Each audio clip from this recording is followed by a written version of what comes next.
Welcome to your I-9 system training and demonstration, how to process Form I-9. Once logged in with your username and password, you will be directed to the dashboard. The dashboard is the starting point for all of your I-9 activity, and it offers a bird's eye view of the system. The system is very easy to use, and you can sign in 3 different levels of users to the system. I've signed in as a company administrator. You'll see here in the upper right hand corner, I'm identified DAT company. However, we also have standard user access and location administrator. And we've just released our hierarchy module that will allow for additional levels of use here in the future. This is a training site. It is connected to E-Verify and their training site, and we are not entering live data. So let's complete a new Form I-9.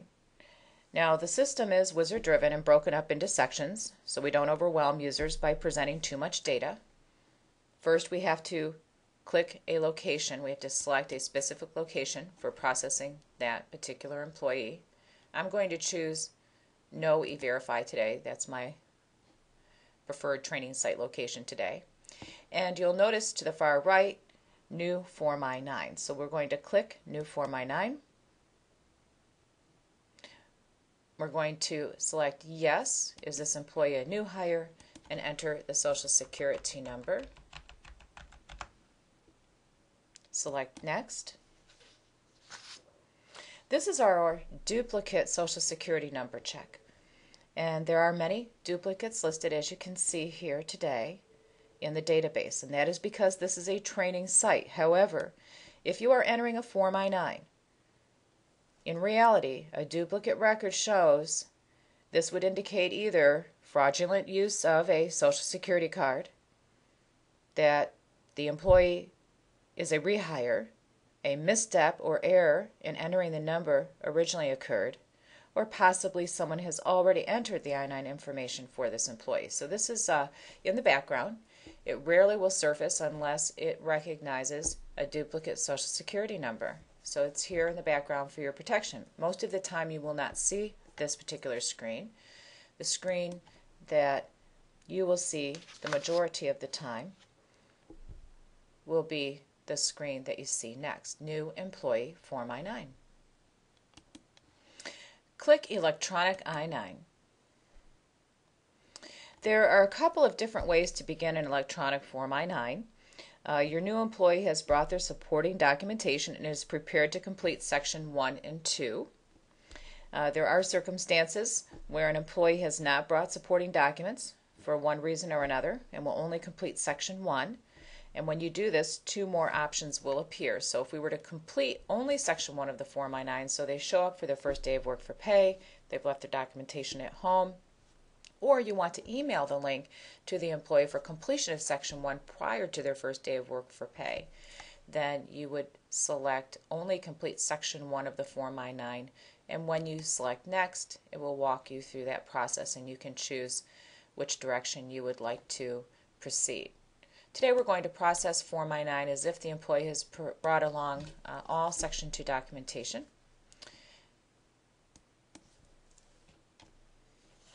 The next screen is Section 1, Employee Information and Verification.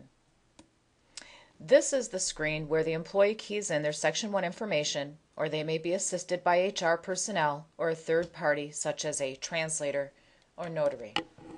So we'll go ahead and enter in the information.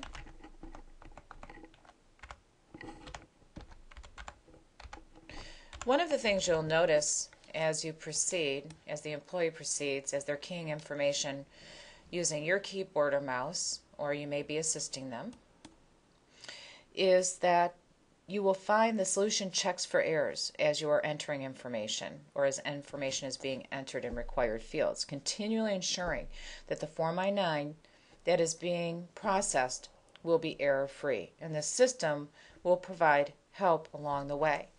If you notice the I button here in blue, additional information is available. If you click on any of the information buttons you'll see throughout the site.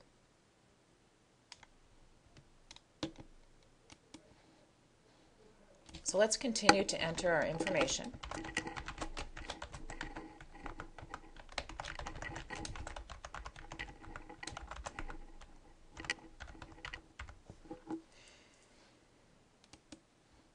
Also notice if you press the continue button here down below, and if you leave an area blank, you'll get the message stating required field. So let's see here, required field. Zip code is a required field.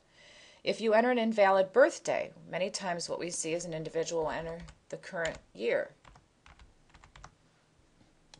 and the system will not allow the employee to proceed. They would have to make that correction.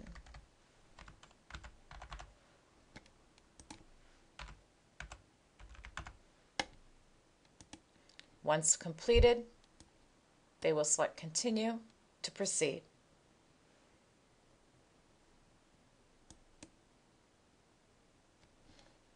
This is the employee electronic signature page. Keep in mind there are several acceptable ways to capture an electronic signature.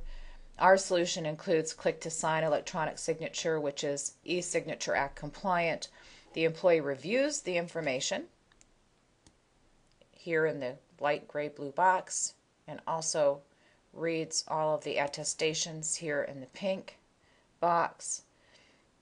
Once they've reviewed the information, or someone may read it to them, when the employee consents and accepts the terms and conditions, they should click to sign.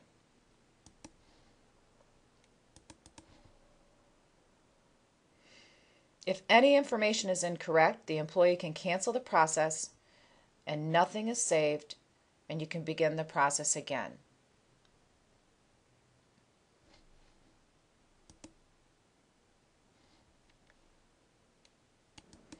The next screen is the Section 1A Preparer and/or Translator Certification page.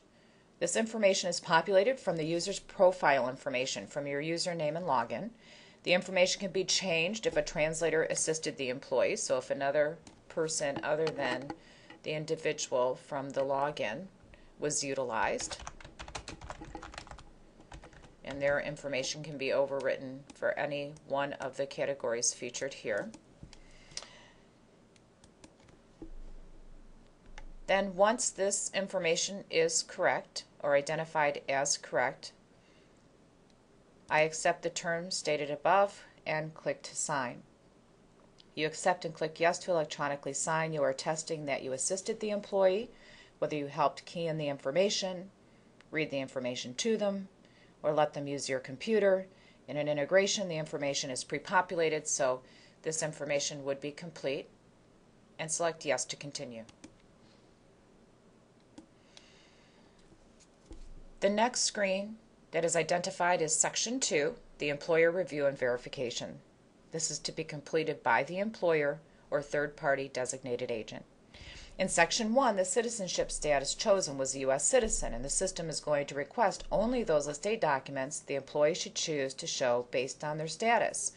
So you'll see here for List A, based on citizenship status, U.S. citizen, either a U.S. passport may be provided from the list of acceptable documents, or here in List B, any of the documents you see featured. And then once a List B document is selected, you will see a drop down then for the remainder of the List C documents available for compliance based on the citizenship status chosen. This is simply a guide. Please keep in mind that you may not tell the employee which documents to bring or to choose when submitting from the list of acceptable documents for Section 2 completion. Now again, this system is wizard driven, featuring error checking validation. Anytime the user skips a field or types in something in error, notice will pop up. We're going to go with U.S. passport today. Again, we're not keying in live data.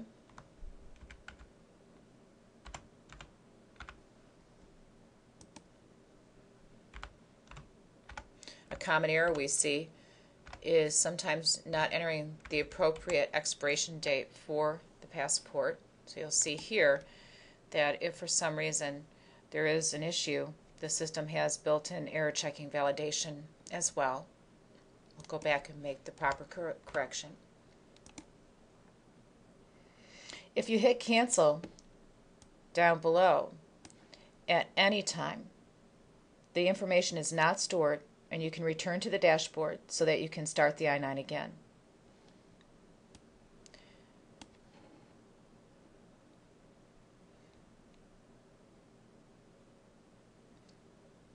In this example, we're forcing a document upload.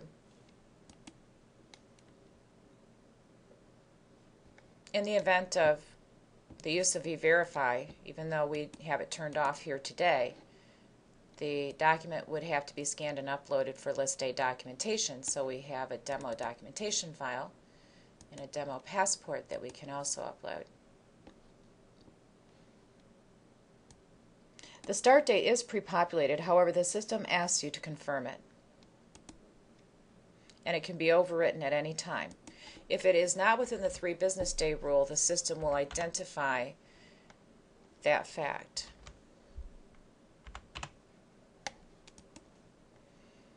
And ask for an overdue reason.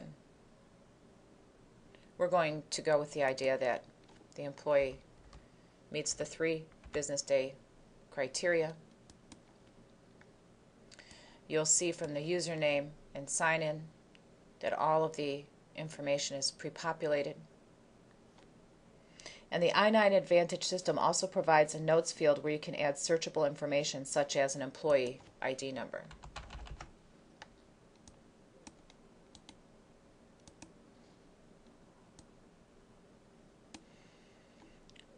Once the employer has read the attestation, they examine the documents, and the documents appear to be genuine. They accept the terms and hit yes to continue.